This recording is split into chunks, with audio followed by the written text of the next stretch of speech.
Bu videoda mana taqdirimni hal qilamiz. Va endi hozir men necha yildan keyin uylanishim haqida bilib olamiz.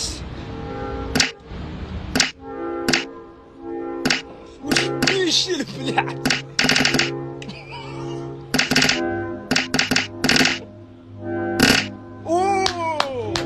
Men 65 yildan uylanaman. Bo'lajak xotinim, hali tug'ilmagan menimcha. 20-25-yilda necha pul topaman. Hop. Oh. Yetdi gap qilsa. Xo'sh. Bo'limini normalniy bo'ladi. 280 mingmi? Va bunisi menga ham qiziq, ya'ni mana shu video qancha like yig'ishi.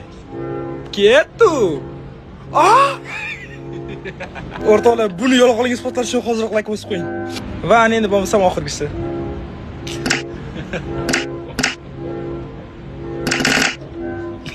Bu yolg'on.